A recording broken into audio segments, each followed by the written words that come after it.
Bonjour, nous allons parler de cybersécurité industrielle et pour cette première partie, des concepts principaux de sécurité des systèmes d'information. Une politique de sécurité des systèmes d'information repose sur des dimensions d'organisation, sur des dimensions techniques, mais également sur les pratiques. Nous allons parler dans ce chapitre des bonnes pratiques qui pour la plupart sont décrites dans le guide d'hygiène informatique.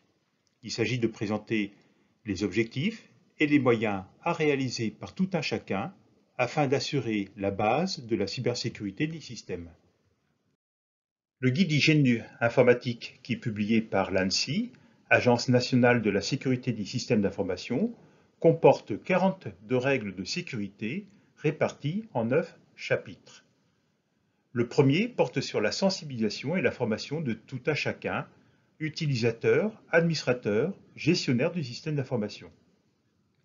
Le deuxième chapitre porte sur la connaissance du système d'information. Le chapitre 3 sur l'authentification et les contrôles d'accès. Puis nous aurons la sécurisation des postes de travail et la sécurisation du réseau, pour arriver en chapitre 6 sur la sécurisation de l'administration du réseau.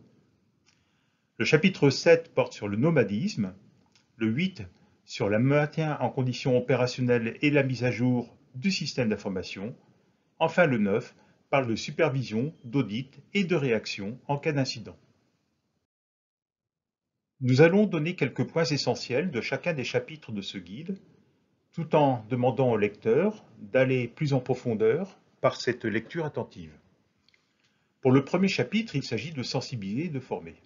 Le premier point est que toutes les équipes opérationnelles, et pas uniquement les administrateurs du système d'information, doivent suivre des formations, sensibilisation et formation à l'hygiène numérique, à leur prise de poste et régulièrement. Des rappels, par exemple, à la loi pourront être faits, comme celui du Code pénal qui stipule que peut être poursuivie toute personne faisant une atteinte au système de traitement automatisé des données.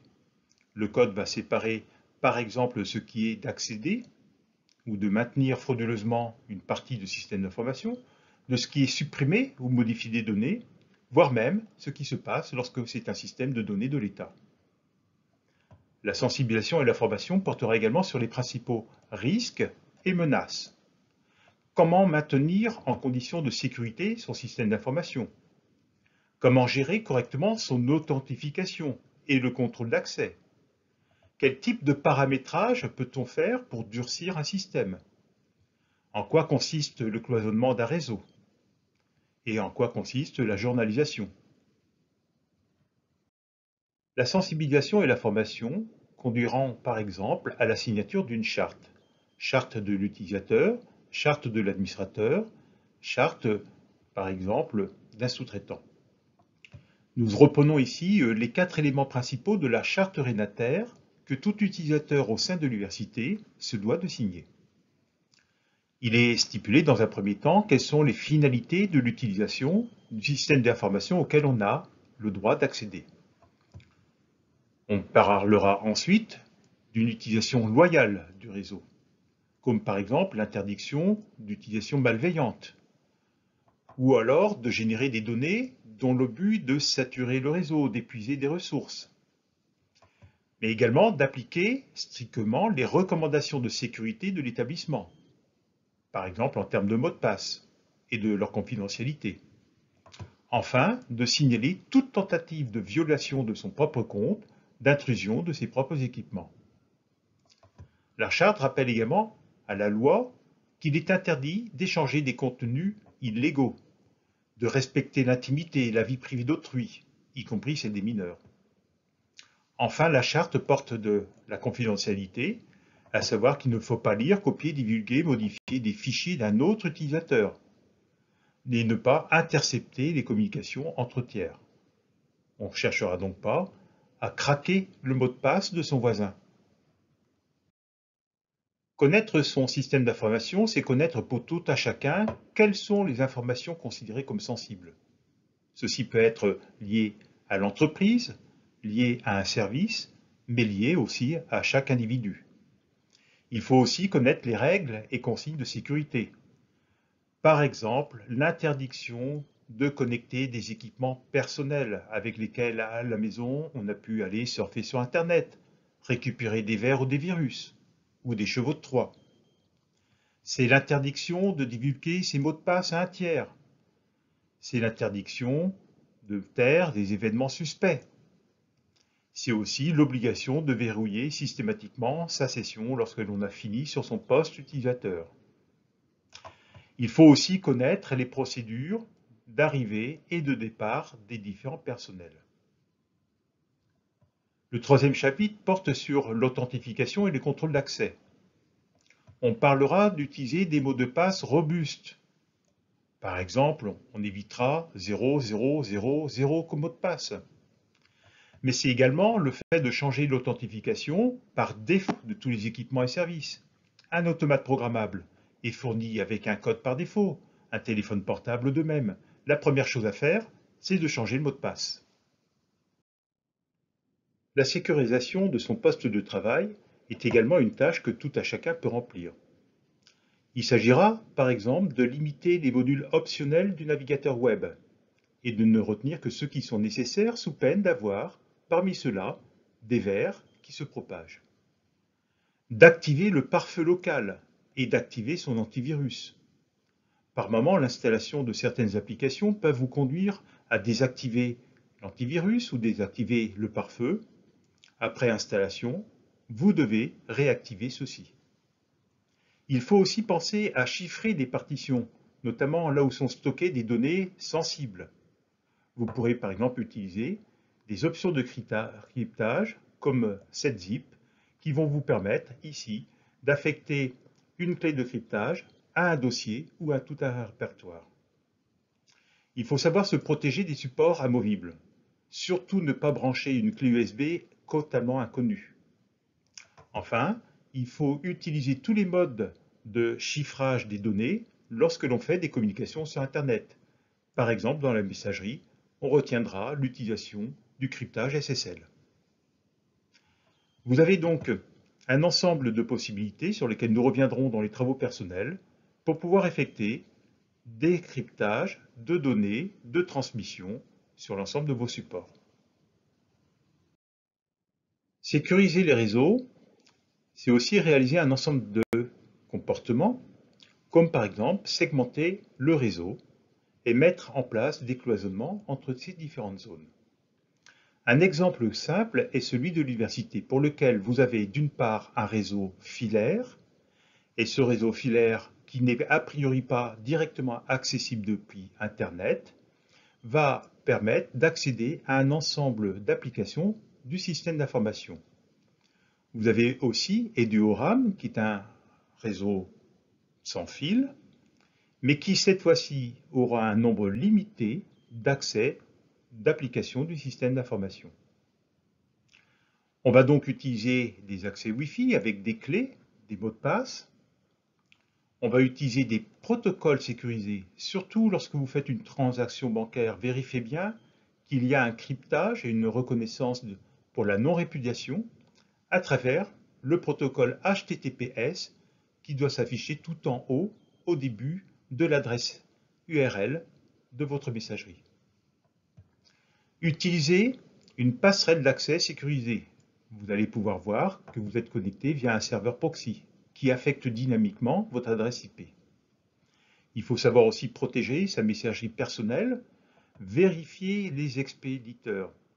Trop souvent, on voit par exemple ce genre de messages pour lesquels les impôts vous remboursent 5 000 €, moyennant une connexion dans laquelle vous allez devoir mettre votre login et votre mot de passe. Évitez de rediriger des mails que vous ne comprenez pas. Vous pouvez ainsi propager des virus ou des vers. L'administrateur veillera à sécuriser les interconnexions dédiées avec des partenaires, par exemple, privilégier des filtrages d'adresses IP. Enfin, au niveau des locaux, on protégera l'accès physique aux salles de serveurs pour éviter toute introduction malveillante, par exemple, de clés USB. Aujourd'hui, il est très facile d'avoir une clé USB avec un émetteur 4G qui permettra d'accéder directement sur le réseau à partir d'un système de téléphonie. Les principes de base de l'hygiène numérique se portent également sur l'administration. C'est la raison essentielle pour laquelle un poste qui vous est donné dans une entreprise, un poste professionnel, ne vous permet pas d'être administrateur et de charger n'importe quel type d'application. En revanche, un poste administrateur ne doit pas avoir accès à Internet.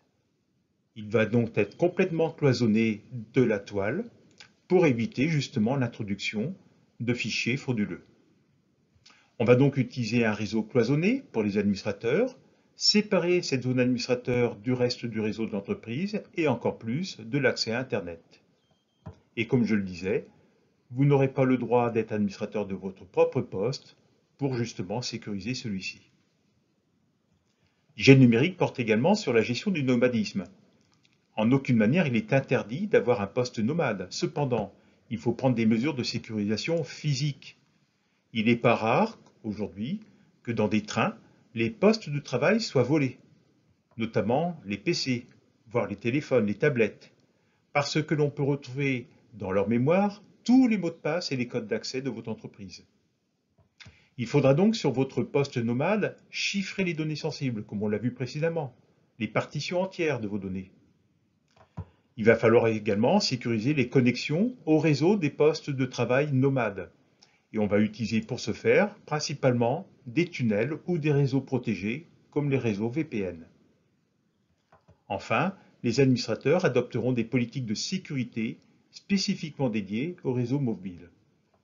Vous pourrez par exemple voir qu'il est facile de créer un VPN sur Windows 10. Il suffit d'aller sur Démarrer, puis Paramètres, Réseau Internet et ajouter une connexion VPN. Attention, la plupart de ces connexions VPN sont des connexions payantes. Le point suivant porte sur le maintien à jour du système d'information. Souvent, les entreprises ont une politique de mise à jour automatique de l'ensemble des postes de travail, mais qui va nécessiter que ces postes soient allumés et branchés au réseau pour des mises à jour qui peuvent se faire, par exemple, la nuit. Ceci posera donc difficulté pour les postes de travail qui ne sont pas allumés la nuit, pas branchés au réseau, ou encore plus pour les postes non naves. Vous avez la possibilité sur votre environnement Windows d'aller chercher dans les paramètres l'état de mise à jour de sécurité de votre système d'exploitation. Par exemple ici, on verra qu'il y a des mises à jour disponibles qui n'ont pas encore été installées. Vous ferez donc manuellement. Vous pouvez aussi aller rechercher pour les applications sur votre PC quel est l'état de mise à jour de celle-ci. Applications, paramètres associés, et vous trouverez ici l'affichage des mises à jour de vos différentes applications. Ainsi, l'on retrouvera cette application, sa date d'installation et l'effectivité de sa mise à jour. Un autre sujet est celui de l'adhérence logicielle. Il est impératif de supprimer tous les vieux logiciels dont on n'a plus l'utilisation. En effet, ces logiciels qui ne sont plus maintenus sont des véritables portes d'entrée pour tout type de virus ou de vers. Tout un chacun peut également auditer son propre poste de travail.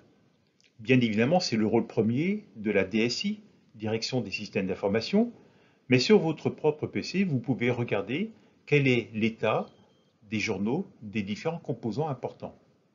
Ainsi, le pare-feu pourra vous permettre d'observer quels ont été les paquets bloqués en entrée. Il est possible d'aller donc activer ce pare-feu et de regarder l'état de la quarantaine, ainsi que l'ensemble des chevaux de Troie, que l'on retrouvera ici, qui ont été, trojan, bloqués par ce pare-feu. Vous pouvez regarder l'état des systèmes et applications, notamment les échecs en termes d'authentification ou les arrêts inopinés de votre système. Vous pouvez retrouver aussi des erreurs de protocole. Il est assez courant de ne pas pouvoir accéder à une page et d'avoir une erreur de type 404. Pour chacun, il est possible de définir et d'appliquer une politique de sauvegarde des composants critiques. Vous avez aussi la possibilité de procéder à des contrôles de sécurité, puis d'appliquer des corrections. Il faut, au niveau d'une organisation, désigner un référent en sécurité des systèmes d'information, le faire connaître auprès de tous les personnels qui ont la possibilité d'aller l'interpeller à chaque fois qu'ils ont un doute sur l'état de leur système. Il faut enfin définir une procédure de gestion des incidents de sécurité et l'appliquer strictement pour l'ensemble des personnels. Votre ordinateur personnel intègre de nombreuses sécurités. Par exemple, la protection contre les virus. Quel logiciel avez-vous? Quelle est la dernière mise à jour? Quel type de contrôle avez-vous déclaré pour cette protection antivirus? Avez-vous des rapports actifs? Y a-t-il des chevaux de Troie? Ont-ils fait l'objet de détection d'outils malveillants? Si oui, lesquels? Vous avez également des protections de compte. Quel est votre mot de passe? Quel test a-t-il? Peut-il craquer? Combien de méthodes de connexion vous propose Windows 10? Autant d'éléments qui permettent de connaître une forme de sécurité de son propre poste de travail que nous allons revoir dans les travaux personnels. Nous reviendrons en termes d'analyse de sécurité sur deux éléments importants, la protection réseau, à savoir essentiellement le pare-feu, et nous verrons enfin le contrôle de votre navigateur web avec essentiellement les éléments de tracker qui ont été mis en place à votre insu et le nombre de plugins, c'est-à-dire ces applications que vous ne maîtrisez pas et qui sont actives en même temps que votre application web. Nous reviendrons donc sur ces différents éléments dans la mise en œuvre pratique.